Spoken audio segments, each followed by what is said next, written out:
خداوند متعال یہ چاہتا ہے کہ انسان جو اس کی مخلوق ہے وہ ہدایت یافتہ رہے۔ اس نے انسان کو ہدایت پہنچانے کے لیے کچھ ہادی زمین پہ اتارے، اور وہ اللہ یہ چاہتا ہے کہ وہ زمین پہ جا کے اللہ کی نمائندگی کرتے ہوئے مخلوق کے پروردگار کو ہدایت کرے۔ جو سب سے پہلا ہادی اللہ نے زمین پہ اتارا وہ حضرت آدم ہیں، اور حضرت آدم اکیلے نہیں آئے، ان کے ساتھ ایک مستور، ایک خاتون کو اتارا گیا جسے حضرت حوا کہتے ہیں۔ یہ حضرت آدم اور حضرت حوا ہی کی اولاد ہے جو آج زمین پہ انسان کہلاتی ہے۔ حضرت آدم اور حوا نے نسل انسانیت کا آغاز کیا، زمین پہ اپنی نسل کو پھیلایا۔ جب نسل پھیل گئی تو اب ان کی باقاعدہ تربیت کا بندوبست کرنے کے لیے خدا نے مختلف انبیاء زمین پہ اتارے۔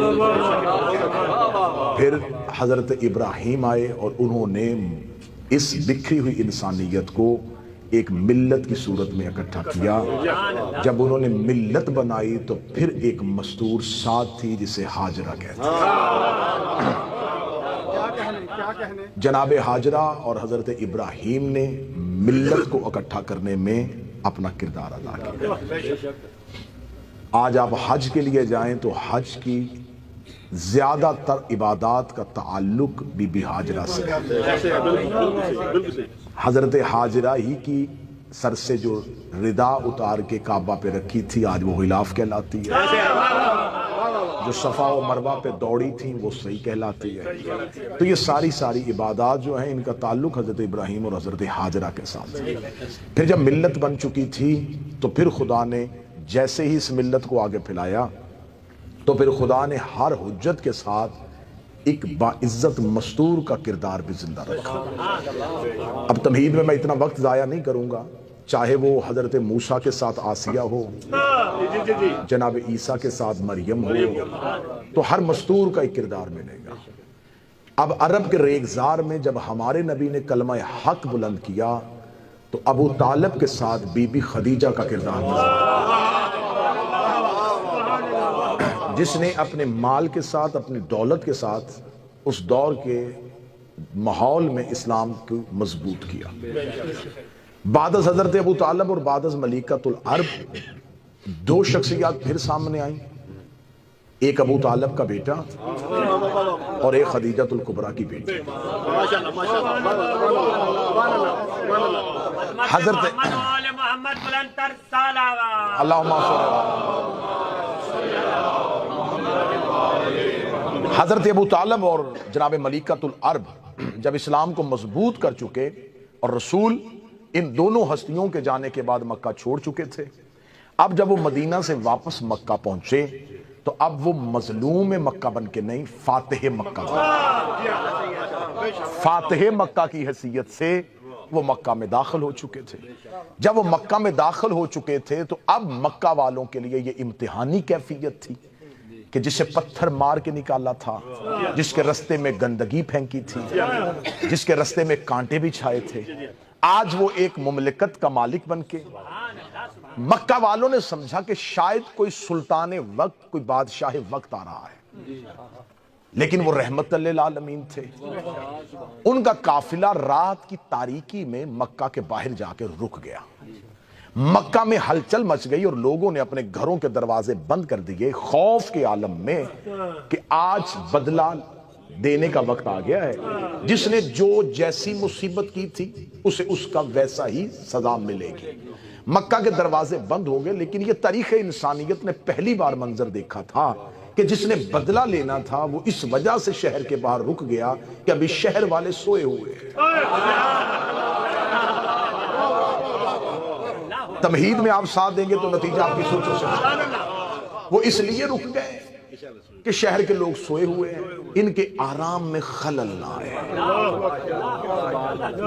رات کے اندھیرے میں جو ان کے لشکر کے لوگوں نے مشعلیں روشن کی تھیں، رسالت ماب نے وہ مشعلیں بجھا دیں کہ کہیں مکہ کی پہاڑی پہ کھڑا ہوا بھی کوئی ان آگ کو دیکھ کے پریشان نہ ہو۔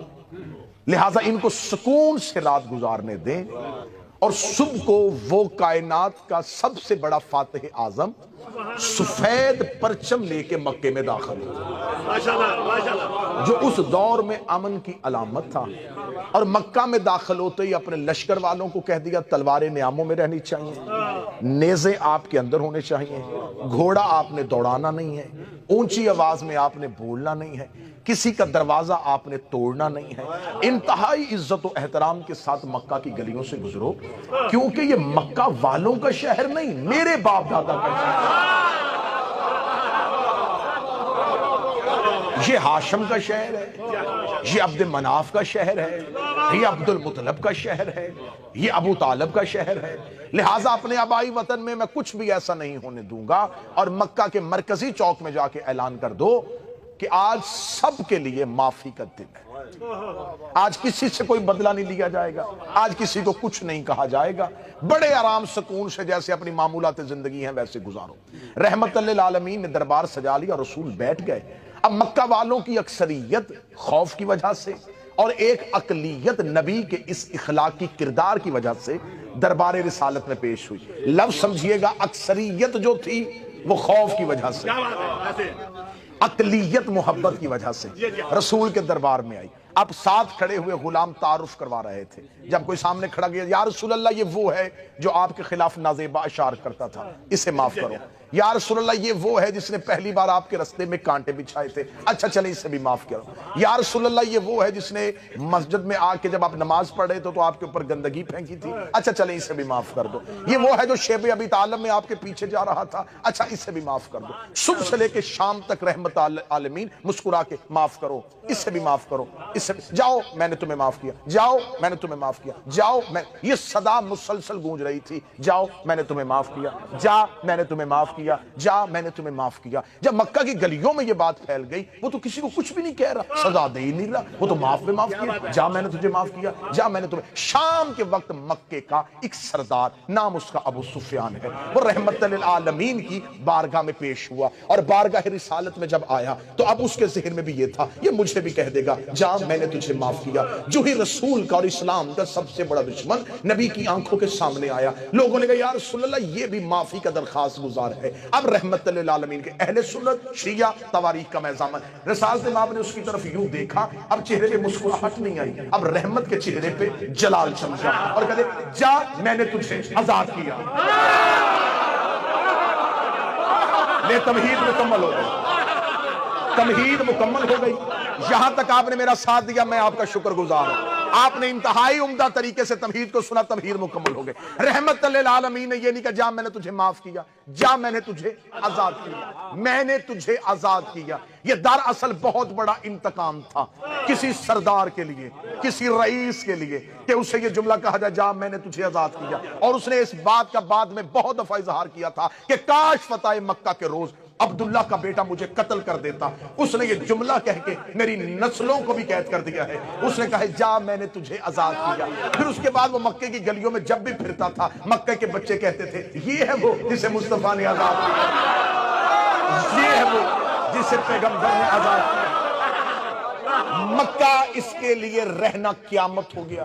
رحمت للعالمین واپس پلٹ کے مدینے آ گئے۔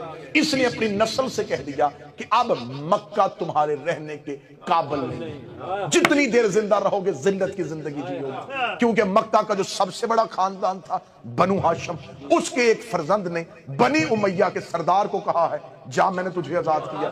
یہ موضوع آپ بہتر سمجھیں گے، جن کا دیہات اور گاؤں سے تعلق ہے وہ اس موضوع کو سمجھیں گے۔ اب اس کے لیے رہنا مشکل ہو گیا کہ نہیں، اس مکے میں دو ہی تو گھر بڑے تھے، بنو ہاشم، اور اس نے بنو امیہ سے کہہ دیا جا میں نے تجھے آزاد کیا۔ لہٰذا اس نے اپنی نسل سے کہا مکے نہیں رہنا۔ انہوں نے کہا مدینہ، انہوں نے کہا مدینے بھی نہ جانا، وہاں بھی رسول ہے، وہاں نہ جانا جہاں اسلام ہے، وہاں بالکل نہ جانا جہاں اسلام ہے، یمن، مصر، کوفہ، یہاں نہ جانا۔ اس دور میں شام ایک ایسا، شام اسے جسے آج ہم سیریا اور شام کہتے ہیں، اس دور میں یہ پوری ایک سلطنت تھی۔ آج کا فلسطین، آج کا حمص، آج کا اردن، آج کا لبنان، یہ سارا شام کے اندر تھا، اور یہ اسلام کے آنے سے بہت پہلے کا قدیم ملک ہے۔ آپ نے سنا ہوگا کہ رسالت مآب کے باپ جو حضرت عبداللہ تھے وہ شام تجارت کے لیے گئے تھے جب رسول کا ظہور ہوا۔ یہ شام جو تھا یہ سرسبز علاقہ تھا، یہاں پہ تجارت ہوتی تھی، لوگ یہاں پہ مختلف تہذیبوں کے آ کے آباد ہوئے، اور جہاں مختلف تہذیبیں آباد ہونا اس کا ایک مزاج ہوتا ہے، جہاں مختلف تہذیبوں کے لوگ آ کے آباد ہوں وہاں پر یکسوئی نہیں ہوتی، یہاں پر کوئی ایک چیز نہیں ہوتی۔ اب وہاں پر مختلف تہذیبیں تھیں تو اب جا کے شام، اس نے اپنی نسل سے کہا شام منتقل ہو جاؤ، لہذا نسل ابو سفیان شام منتقل ہو گئی۔ اس نے کہا شام میں جا کے کوشش کرنا اقتدار کو قائم کرنا، اور کسی نہ کسی طریقے سے بنی امیہ کی نسل میں سے کوئی اسلام کی سلطنت پہ بیٹھنے کی کوشش کرے۔ اب تیسری خلافت میں یہ ہوا کہ بنو امیہ ہی کا ایک فرزند سلطنت اسلامی کا حکمران بن گیا، اب امویوں کے لیے موقع مل گیا۔ اب میں بہتر طریقے سے موضوع آپ کے سامنے پڑھوں گا۔ شام آباد ہو چکی تھی، شام امویوں کے ہاتھ میں آ گیا تھا، لیکن باپ نے وصیت کی تھی ابو سفیان نے کہ اگر میں مر جاؤں اور میرے بعد تمہارے ہاتھ میں حکومت آئے، تمہارے ہاتھ میں اقتدار آئے، جیسے بنی ہاشم نے مجھے مکہ میں یہ کہا تھا جہاں میں نے تجھے آزاد کیا، نسل مصطفیٰ میں سے کسی ایک کو قیدی بنا کے سامنے کھڑا کرنا، میں فضائل پڑھ رہا ہوں، اور کہنا کہ جا میں نے تجھے آزاد کیا تاکہ میرا بدلہ پورا ہو سکے، اس ذلت کا بدلہ اتر چکے کسی طریقے سے، کیونکہ عربوں میں کینہ بغض نسلوں میں چلتا تھا، یہ نسلوں کو بغض دے کے جاتے تھے، یہ ورثے میں بغض دے کے جاتے تھے۔ باپ نے کہا میری قبر پہ نہ آنا جب تک ہاشمیوں سے یہ بدلہ نہ لے لو۔ آخر ہاشمیوں نے پورا زور لگایا، ایڑی چوٹی کا زور لگایا، شام میں اپنا تسلط قائم کیا، شام نے اپنی حکمرانی قائم کی، مدینہ کے مرکز حکومت میں امویوں کا حکمران آ گیا۔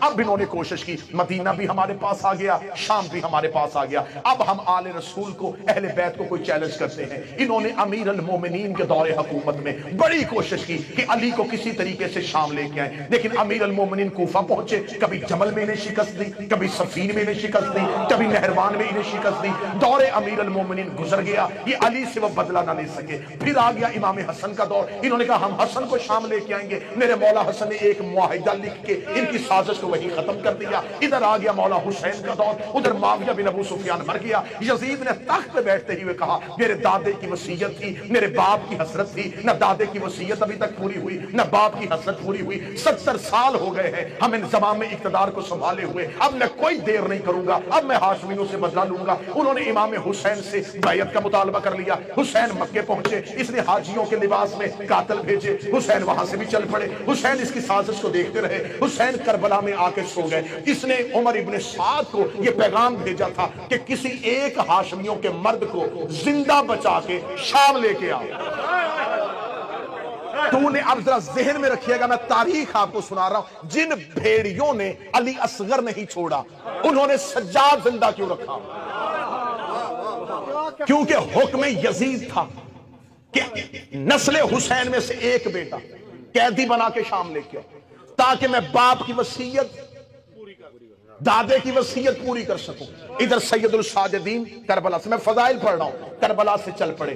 جیسے جیسے یہ قافلہ توہین شام کے قریب جا رہا تھا، یزید کے اندر کی حسرت جاگ رہی تھی، اب میں بدلہ لوں گا۔ وہ 70 سال پہلے وہ جو فتح مکہ کا بدلہ تھا، وہ جو باپ کی حسرت تھی، وہ جو دادے کی حسرت تھی، اس نے پورا شہر سجا لیا، اس نے روسا بلا لیے، اس نے حکمران بنا لیے، تاکہ پھر مکے والوں نے صرف ہماری ذلت دیکھی تھی، اب جب میں ہاشمیوں سے بدلہ لوں گا صرف شام نہ دیکھے، مصر بھی دیکھے، یمن بھی دیکھے، اردن بھی دیکھے، کوفہ بھی دیکھے، مکے بھی دیکھے، مدینے کے لوگ بھی دیکھے۔ اس نے پورا شہر سجا لیا، پورا شہر خالی کروا دیا۔ آج ہم نے لینا ہے وہ مکے والی شکست کا بدلہ۔ قافلہ توحید شام کی طرف بڑھتا جا رہا تھا، یہ لوگ اکٹھے کرتا جا رہا تھا، دربار سجاتے جا رہا تھا۔ آج 70 سال کے بعد بنی امیہ کی جیت کا اعلان ہونا تھا، آج بنی امیہ کی فتح کا اعلان ہونا تھا، ان کو قیدی بنا کے لے کے آیا جا رہا تھا۔ جیسے ہی سید الساجدین کا قافلہ بازار شام سے گزرتا ہوا دربار کی جانب بڑھا، اس نے اپنا بہت اونچا تخت لگایا، اس تخت پہ جا کے بیٹھا، اس نے اپنے سر پہ اپنے دادے ابو سفیان والی پگڑی رکھی،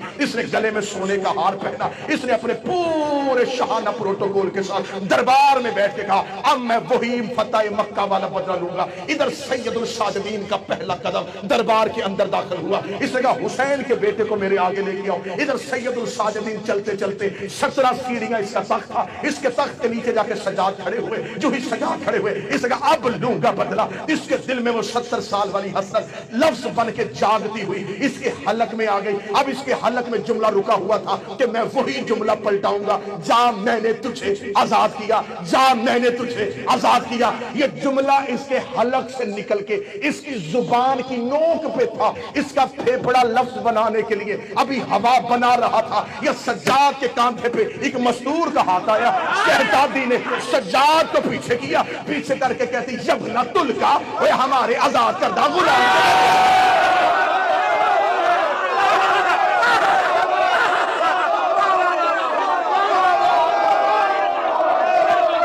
جس بندے کو محنت دے بولے یبنہ تلکا, یبنہ تلکا, اے ہمارے آزاد کردہ غلام کے بیٹے. ذرا اس رنگ سے فضائل سننا, اس رنگ سے فضائل سننا. میں آپ کو سید سجاد اور عالیہ کی فتح سناؤں. تم نے ہزاروں دفعہ ممبر سے سنا فاتح شام, میں بتاؤں فاتح شام بنی کیسے تھی. شہزادی نے کہا یبنہ تلکا, اوے ہمارے آزاد کردہ. یہاں لفظ ذہن میں رکھنا, غلام کی عربی زبان میں بڑے لفظ ہیں. عبد بھی غلام کو کہتے ہیں. جو غلام بکنے کے لیے اور خریدے یہ عبد ہے. جسے عربی زبان میں جسے خریدو اور آزاد کر دو, لیکن وہ آزاد ہو کے پھر مرضی سے غلام بنے, اسے حر کہتے ہیں. جاؤ جا کے عرب کی لغت اٹھا کے دیکھو. حر اس غلام کو کہتے ہیں جسے کر آزاد دو پھر وہ مرضی سے غلام ہو جائے. تلکا یہ بھی غلام کو کہتے ہیں. تلکا اس سے نکلا ہے طلاق, وہ آزادی جس کے بعد واپسی نہ ہو. بی بی نے جو غلام کا لفظ استعمال کیا وہ کتنا بہترین کا, یبنہ تلکا, اے ہمارے آزاد کردہ غلام کے بیٹے. اب شہر کس نے بلایا تھا, لوگ اس کے اکٹھے کیے ہوئے تھے, مجمع اس کا بلایا ہوا تھا. جو ہی بی بی نے کہا یبنہ تلکا, وہ ہمارے آزاد کردہ غلام کے بیٹے, لوگوں کے کان کھڑے ہوئے. کون کس کو کہہ رہا ہے؟ یہ مستور اسے کہہ رہی ہے. لوگوں نے کہا کون ہے یہ, کس کو کہہ رہی ہے؟ یزید کی طرف نے کہا اتنے سالوں سے راج کر رہے ہو, بتایا ہی نہیں, غلام کے بیٹے ہو.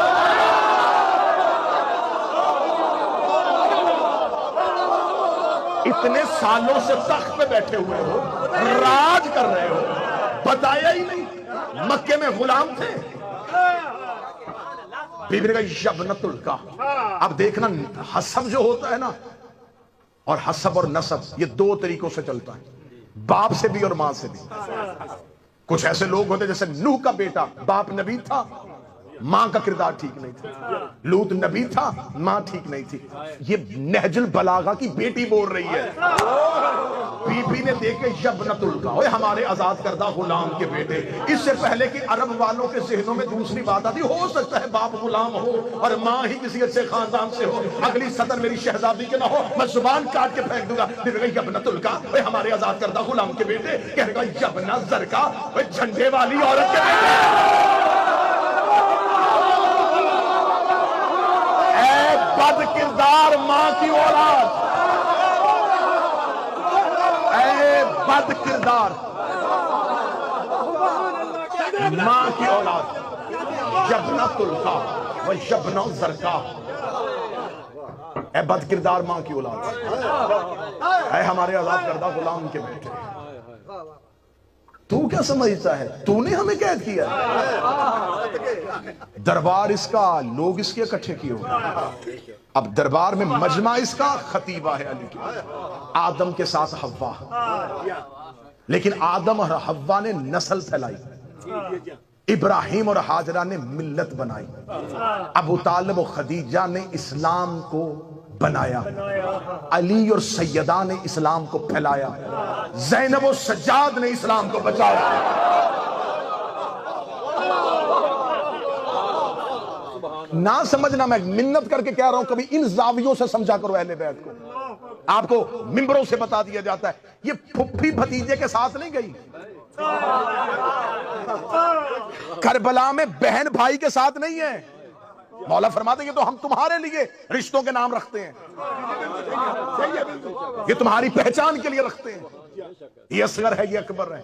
ورنہ ہمارے گھر میں کوئی اصغر نہیں ہوتا. اور اصغر کے آگے لفظ ہے علی. جملہ کہہ دوں اگر کوئی ایک بندہ سے جن کا اصغر بھی علی ہو. آئے آئے آئے. علی کہتے ہیں بڑے کو, جن کا اصغر بھی علی ہو, جن کا چھوٹا بھی بڑا ہو. یہاں پر بہن بھائی کے ساتھ نہیں گئی, یہ ہے شریکت الحسین. میں فضائل پڑھ رہا ہوں. شریکت الحسین, شریکت البرادر نہیں, شریکت الاخی نہیں, شریکت الحسین, بھائی کی حصے دار نہیں, حسین کی حصے دار. کہوں جملہ اس مجمع کو کرو گے قبول؟ جہاں جہاں حسین ہے وہاں وہاں یہ شریک ہے. جب سے حسین ہے تب سے یہ شریک ہے. 6 یا 7 بندوں نے ہاتھ کھڑا کیا, باقیوں کو بتاؤں کب سے حسین ہے؟ نبی نے فرمایا تھا حسین و منی, حسین مجھ سے ہے. اس کا مطلب ہے یہ حسین کی شریکہ نہیں, یہ رسالت کی شریکہ ہے, یہ رسالت میں بھی شریک ہے. اب اس کے پاس کون کون سی شراکت ہے؟ نبی نے فرمایا تعالی حسین سیدہ شباب اہل الجنہ, حسین جنت کا سردار ہے, زینب اس کی شریکہ ہے. ابھی تو میں چھوٹی پرواز بھر رہا تھا, ابھی تو میں نچلی پرواز پہ تھا. اگر 4 6 7 بندے میرے ساتھ چلو تو پرواز اوپر لے کے جاؤ. میں نے کہا تھا حسین و منی, جب سے حسین تب سے یہ شریکہ. جہاں تک حسین, حسین جنت کا سردار, عالیہ جنت کی سردار. میرے مالک حسین کہاں کہاں ہے؟ اجمیر میں سویا ہوا ایک فقیر بولا, اس نے کہا حقہ کی بنا لا الہ تو حسین لا الہ ہے, زینب لا الہ میں شریک ہے.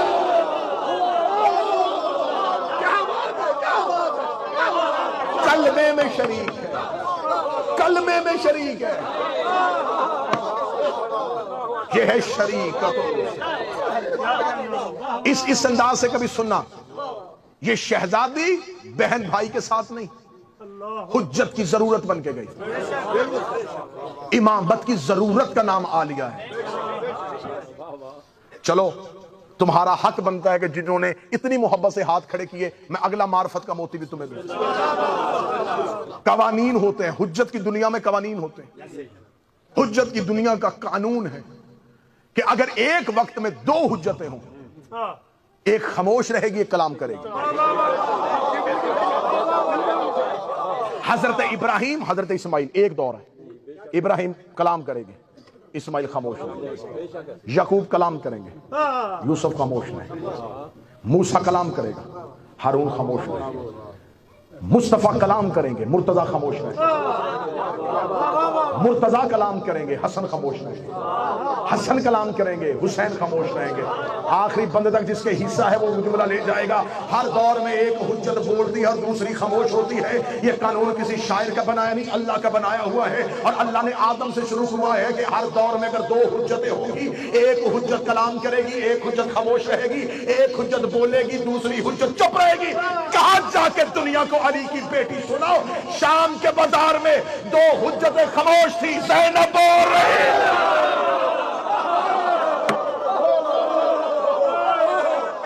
2 حجتیں خاموش,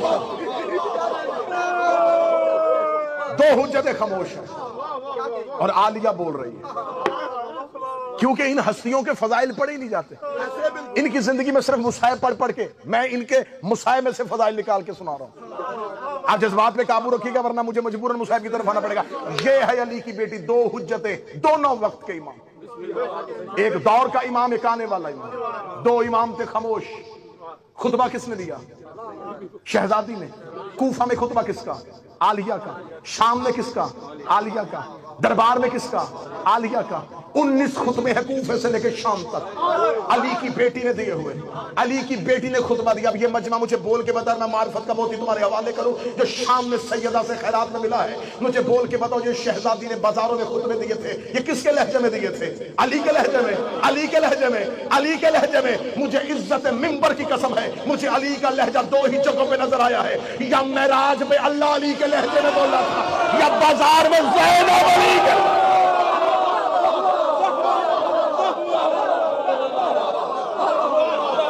یا تو لہجہ پروردگار اللہ نے لیا تھا یا عالیہ نے لیا ہے.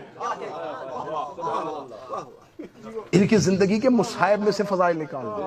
میں ایک اور ہے، یہ زاویہ مصائب کا ہے لیکن تابو رکھے گا، میں فضائل کا جملہ دوں. آپ نے ہزاروں دفعہ منبر سے سنا کہ شہزادی جلتے ہوئے خیمے میں گئی اور سجاد کو لے کے آئی. اب یہاں پر یہ نہ سمجھنا کہ پھپھی کو ڈر تھا کہ بیٹا معاذ اللہ جل نہ جائے. یہ پھپھی آگ کے ڈر سے بیٹا نہیں لا رہی، کیونکہ حسین شہید ہو چکے تھے اور 9 لاکھ فتح کا جشن منا رہے تھے. اہل بیت ختم کر دیے، ہم نے بدلے لے لیے بدر اور احد کے.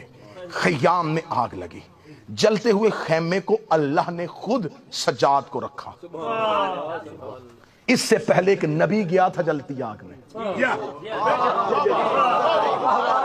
اس کا نام ابراہیم تھا. آگ نمرود کی جلائی تھی. جب ابراہیم کو پھینک رہے تھے تو وہ بار بار اللہ سے پوچھ رہا تھا. منجبی کے ذریعے پھینکا گیا تھا اور ابراہیم بار بار پوچھ رہا تھا چلا جاؤں چلا جاؤں. آخر فرشتے نے کہا خدا کہہ رہا ہے کہ میں نے وحی کر دی ہے آگ پہ، یا نارا کونی بردن و سلام، اے آگ ٹھنڈی ہو جا ابراہیم کی سلامتی پر. جب تک ابراہیم کو پتا نہیں چلا کہ ٹھنڈی ہو رہی ہے، ابراہیم پوچھتا رہا چلا جاؤں. جو پوچھ کے آگ میں جائے اسے ابراہیم کہتے ہیں، جو جلتے ہوئے شیلوں میں مطمئن ہو کے جا رہی تھی اسے زینب کہتے ہیں. اب شہزادی گئی اور شہزادی نے آگ میں سے سجاد کو پشت پہ اٹھایا. لے آؤ قرآن منبر پہ، مرضی کے مولوی سے جا کے پوچھو. حجت کا وزن سوائے حجت کے کوئی اٹھا نہیں سکتا.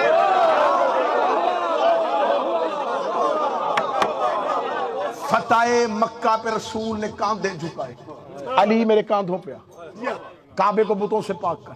ایک صحابی نے آگے کہا یا رسول اللہ بہتر نہیں کیا بزرگ ہیں آپ جو علی کو اٹھائیں، ہم آپ کو اٹھا لیں، آپ کعبے کو بتوں سے پاک کریں. رسول نے فرمایا پیچھے ہٹ، تجھے نہیں پتا نبوت کا وزن سوائے امامت کے کوئی اٹھا نہیں سکتا. حجت کا بوجھ سوائے حجت کے کوئی نہیں اٹھاتا.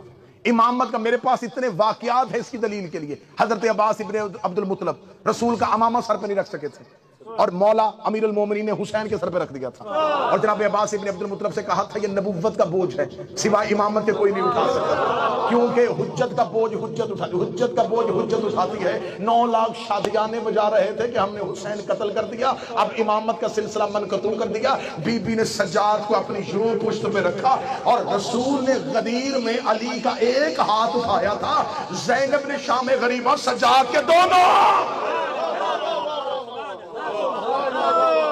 دونوں ہاتھ اٹھا کے کہا ہاذا الامام، یہ ہے امام. اب شہزادی نے دیکھے کہا تو کیا سمجھتا تجھے ہم نے قید کیا ہے. ایک خطبہ میں پڑھوں گا شہزادی کا، یہ ہے خطاب. اب کیونکہ سید الساجدین پڑھنا ہے تو مجھے جملہ پڑھنے دینا. اب سید الساجدین کوئی نہ سمجھے کڑیوں میں تھے، سر جھکا کے روتے رہے، گریہ بزدلی نہیں تھی، تشہیر کربلا تھی. جاؤ جا کے دیکھو کہ اللہ نے جس طرح ہر نبی کو صفت دی ہے، ہر نبی کو معجزہ دیا ہے. یعقوب کے پاس کیا تھا؟ گریہ. حضرت یعقوب کی صفت تھی رونا. رونا نبیوں کی صفت ہے. بڑا آسان زاویہ دینے لگا ہوں، بڑا آسان زاویہ دینے لگا ہوں. کسی سے پوچھنا کہ جناب یعقوب تو تھے، وہ اللہ کے نبی تھے، روتے کیوں تھے؟ کہتے تھے اس لیے کہ یوسف بچھڑ گیا تھا. اچھا پتا تھا نا نبی کو علم نبوت سے کہ یوسف زندہ ہے، تو جب پتا تھا پھر روئے کیوں؟ روتا ہے انسان اندر کی تکلیف سے. جب یقین تھا کہ یوسف زندہ ہے اور بھیڑیے نے نہیں کھایا اور وہ مصر پہنچ گیا ہے اور وہ بادشاہ بننے والا ہے، پھر یعقوب رو کیوں رہے تھے؟ جناب یعقوب کا رونا جو تھا وہ معاذ اللہ کوئی بزدلی نہیں، کوئی تکلیف نہیں تھی. یعقوب رو اس لیے رہے تھے کہ یعقوب جس ماحول میں رہ رہے تھے، یوسف کے دشمن قبیلے کے لوگ نہیں تھے، سگے بھائی تھے. برادران یوسف کے دشمن تھے. وہ کنویں میں پھینک کے آئے تھے اور جرم چھپا رہے تھے. اللہ کا نبی رو رہا تھا اور وہ بار بار کہتے چپ ہو جا، کیوں روتا ہے؟ اللہ نے یعقوب کو زیادہ رو تاکہ مجرم بے نقاب ہو.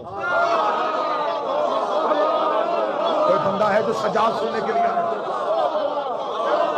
اس رنگ سے سجاد سنو، زیادہ رو، جتنا یعقوب روتے رہے اتنا بھائیوں کو تکلیف ہوتی تھی۔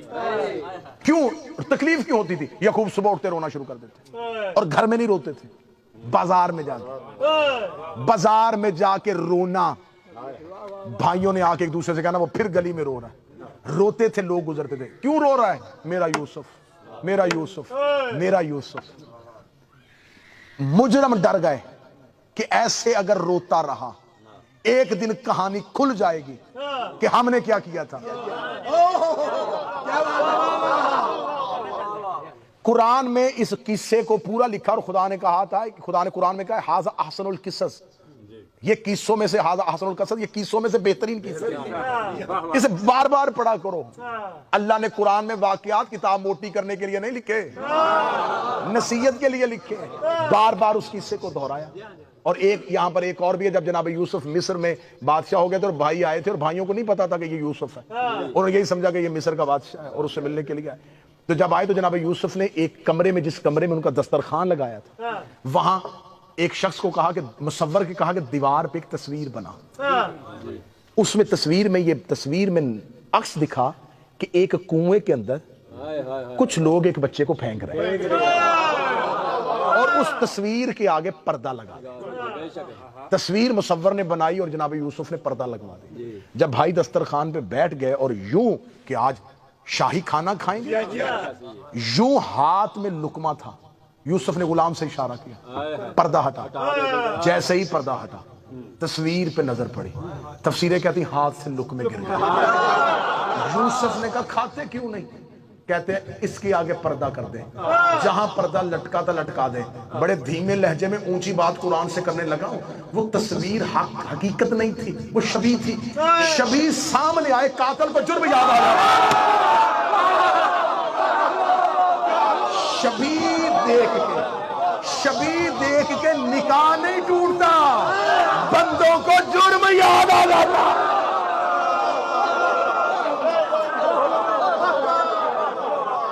آج کچھ جدت پسند شیعہ نا، آج کے دور کے ماڈرن شیعہ، وہ آ کے کہتے ہیں جی بس چھوڑا کریں جی، آپ ان لوگوں کو کیوں بات کرتے ہیں؟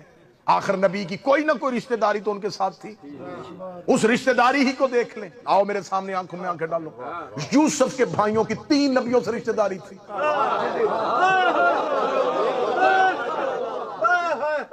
یعقوب کے بیٹے تھے، یوسف کے بھائی تھے، اسحاق کے پوتے تھے، 3 نبیوں سے قریبی رشتہ داری، اور پھر بھی لانتی۔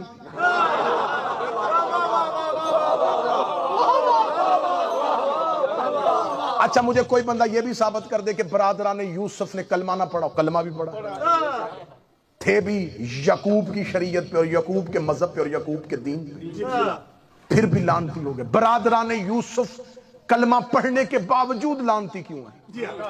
کلمہ بھی پڑھا ہے اور 3 نبیوں کے رشتہ دار بھی ہیں،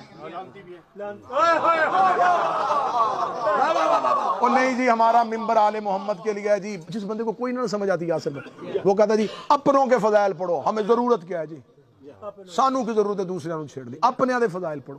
اللہ سے کہو نا صرف اپنوں کے فضائل پڑھ۔ میرے لگتی ہے نا کیا تیرا مقابلہ نہیں بنتا، تو قرآن میں کبھی نمرود کی بات کرے، کبھی فرعون کی بات کرے، کبھی شداد کا تذکرہ، کبھی ابلیس کا تذکرہ، بس ٹھیک ہے تو اپنوں کی بات کر۔ کہتے جی نہیں مجلسوں میں ان کے نام ہی نہیں لینے چاہیے، تو جس قرآن کو چومتے اس کے اندر فرعون کا نام ہے، اس کے اندر ابلیس کا نام ہے۔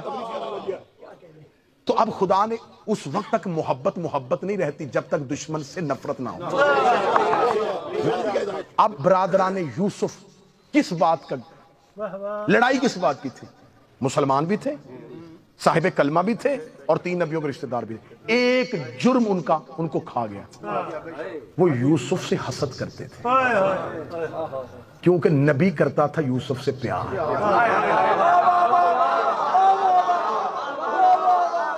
نبی پیار کرے تو رشتہ دار جل ہی جاتے ہیں، نبی محبت کرتا تھا وہ جلتے تھے۔ دوسری وجہ کیا؟ وہ اس لیے جلتے تھے کہ یوسف کے پاس ایک ایسا عہدہ تھا جو ان کے پاس نہیں تھا، وہ جلتے تھے کہ جو یہ ہے وہ ہم کیوں نہیں ہیں، اور ان کو یہ نہیں پتا تھا کہ یہ جو یہ ہے نا یہ یعقوب نے نہیں بنایا، یہ اللہ نے بنایا۔ اب خدا نے مذمت کر دی۔ اب جناب یعقوب نے گریے کے ساتھ یوسف کے مجرموں کو بے نقاب کر دیا۔ بیٹے کبھی بھی بے نقاب نہ ہوتے اگر یعقوب روتا نہ، روتا رہا روتا رہا روتا رہا، آخر آنکھیں کیسے ملی تھی؟ یوسف کا کرتا لا کے دیا گیا، کرتا آنکھوں کو لگایا، بینائی واپس آ گئی۔ میرے اللہ ڈنمارک میں بیٹھ کے سوال کرتا ہوں، کپڑا بھی شفا دے دیتا ہے؟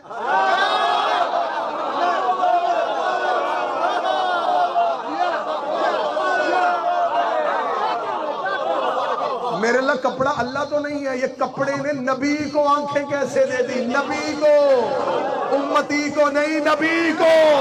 نبی کو کپڑے نے آنکھیں دی کہ جس سے محبت ہو اس کی نسبت سے کپڑا بھی لگاؤ تو شفا مل جاتی ہے۔ ہم علم عباس میں جاتے ہیں نسبت عباس کی وجہ سے۔